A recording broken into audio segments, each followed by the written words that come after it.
This book's going to be on the logbook, the A&D book. This book. Did I say this book?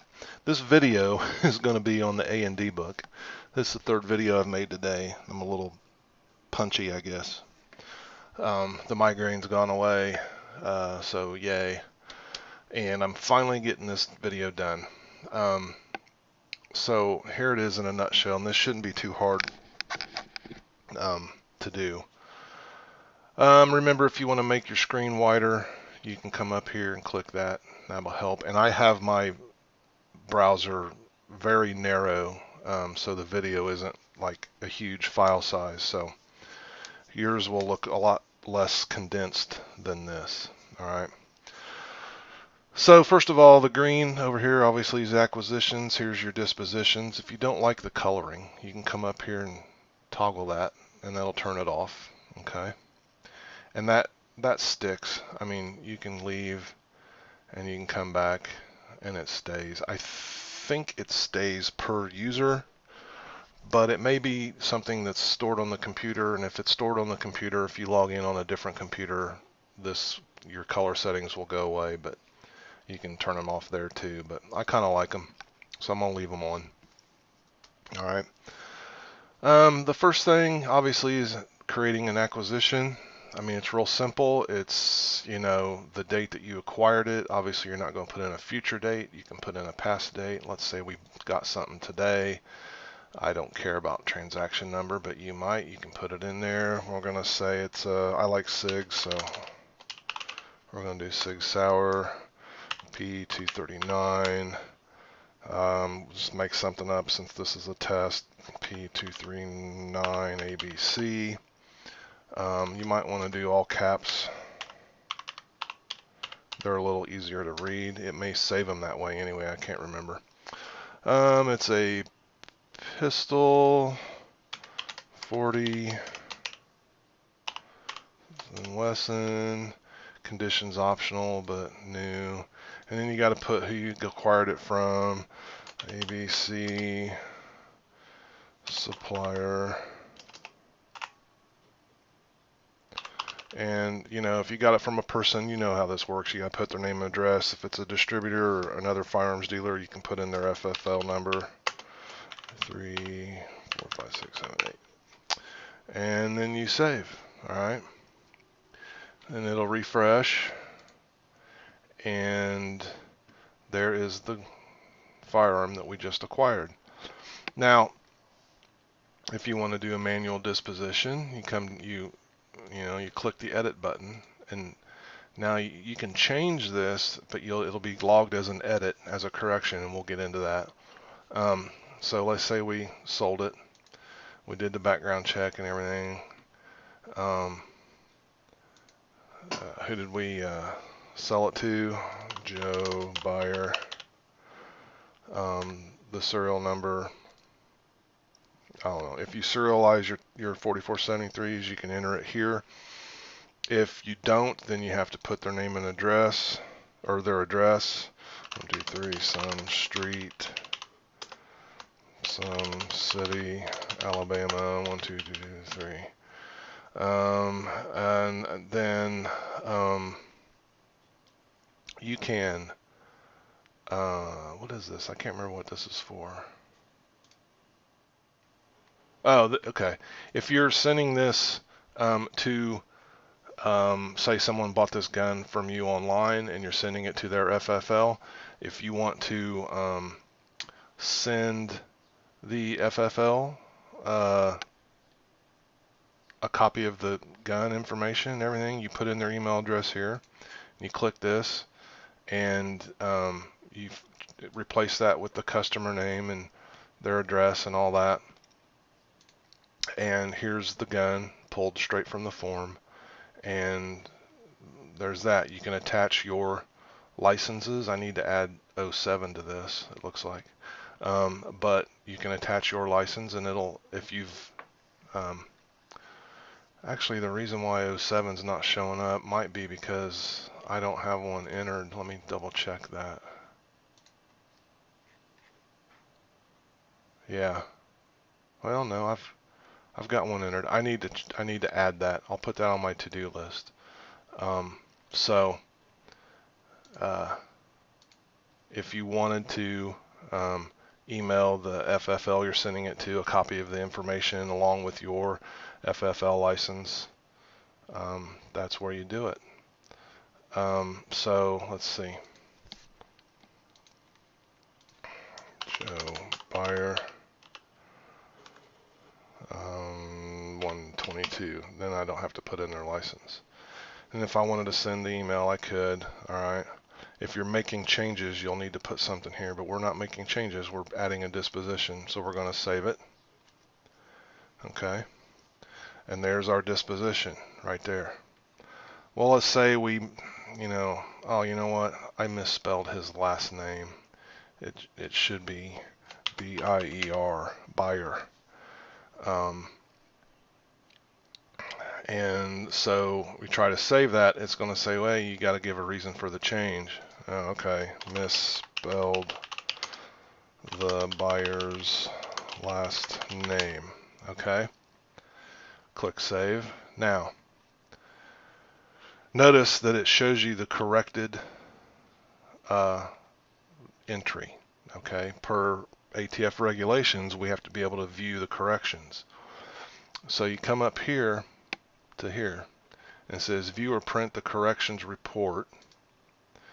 And you can create a corrections report and print it.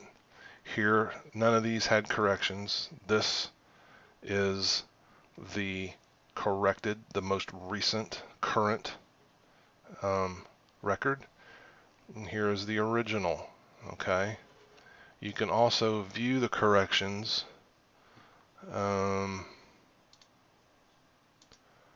There's a way to toggle them. I can't remember.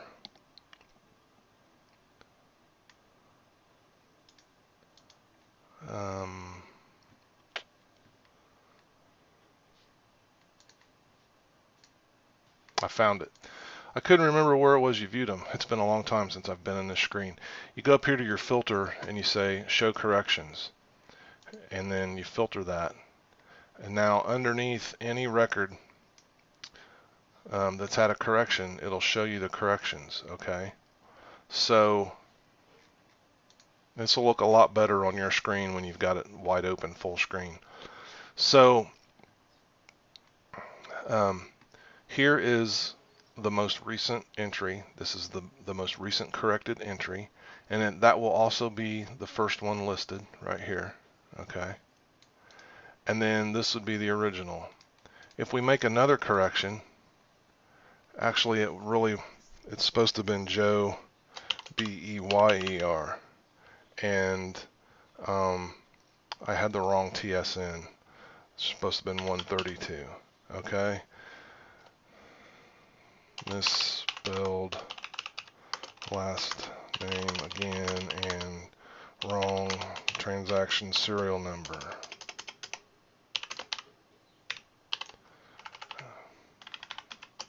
Alright, we'll save that. Now, since we've still got the corrections filter on, here is again the most recent correction right there. Okay, and then here's our paper trail. Here's again the one that's displayed. Here's the one that our second correction we made, and the last one is always the original. And notice it logs the reason, who made the correction, and why, and the date and time. Per ATF regulations, we got to do that. Okay. So if you don't want to show the corrections, you turn that off, hit the filter, and they go away. If you need to download, and you do need to download every time, and I believe per regulations, it's nightly. I mean, if you don't make any changes, you don't need to download a backup. It'd be the exact same information that you downloaded the last time. But if you do acquisitions or dispositions or make corrections, then at the end of the night, you're supposed to download a hard copy or download a copy to your, to keep yourself.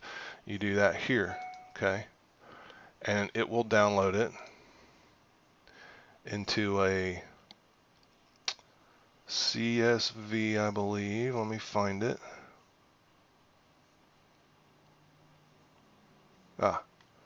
it zips it up, and then you have to unzip it.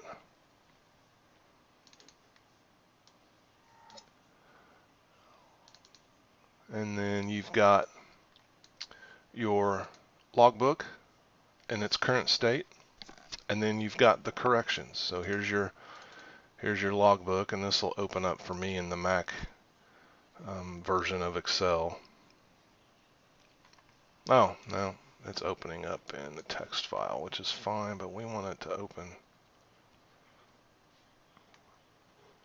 in the Numbers app. Makes it a little more readable. There. So there's your headers. Here's your information, okay, from your logbook. Notice it's the most current corrected data. And then for your corrections,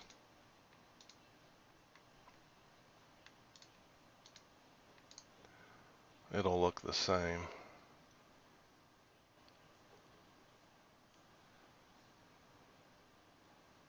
Come on.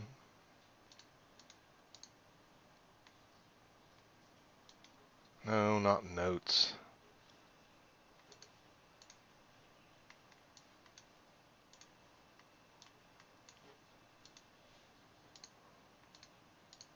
Numbers. There. And there's your corrections. Uh-oh. I need to fix that. I will fix that. By the time this video is online, this will be fixed. Okay, well, evidently I found a bug. I will have that fixed. By the time this video gets put online, that will be fixed. It doesn't affect anything unless you download the files. So there's that. Now, I always love it when things like that happen. It reminds me of back in the day when Bill Gates was on, I think, the Tonight Show, and he was demoing Windows 98, and it was a big deal, and he brings out a computer and he fires it up and he logs in and he gets the blue screen of death on national TV. That's kind of how I feel right now, but it happens. So I'll have that fixed. Don't worry about that. Now, so that's how you get your downloads, and that's how you enter your manual corrections, acquisitions, and dispositions. Now, if you are fulfilling an order, and I've already put one in here that we can do.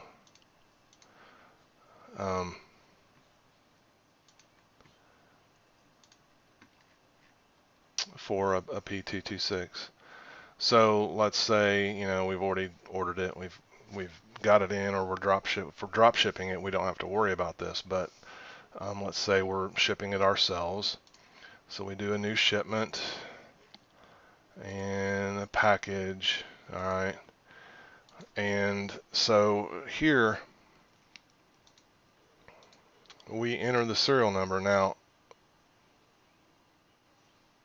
I remember the serial number started with ABC. It was ABC123, I believe. Yeah.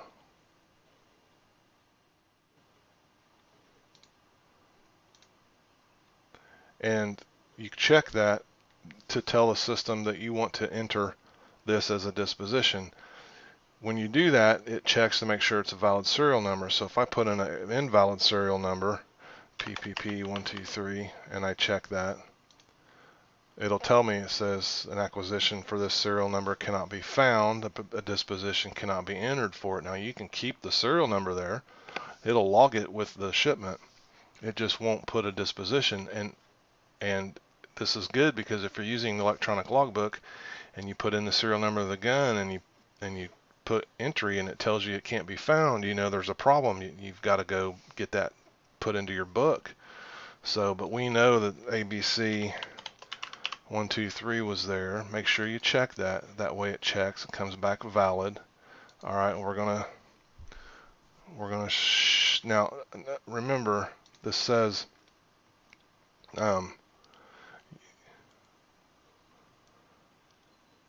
If you've already disposed the serial number, you won't be able to add it.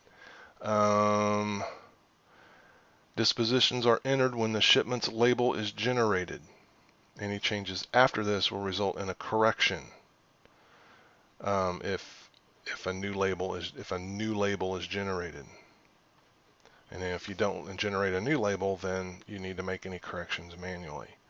Okay, and some other information about what happens if you cancel and all that stuff. But let's go ahead and do a label and make sure this is working. All right, and we're going to add that to the package. And we're going to ship it. And we're going to give it USPS. We're going to purchase a label. Hopefully Easy Post testing server is up. There we go. All right. Now when we come back to our book, it should, and I got my fingers crossed, show, there it is, disposed. And that was my FFL's information on the order. And we can go back here and look, see my FFL, the license number, which is a fake number, fake address. There it is, right there. That's where we're sending it. And it puts everything in there. You might want to add the FFL number to it. I should probably do that automatically. So I'll take a look at that along with that download problem for the corrections. So, and that's really it for the logbook. It's not rocket science. So I will get those corrections made. It's May 11th. I will have those done tonight. If not tonight, tomorrow. Matter of fact, if you're watching this video, those corrections are made, because I'm not even going to post this until they're done. But I'm not going to remake this video. It's not a big deal.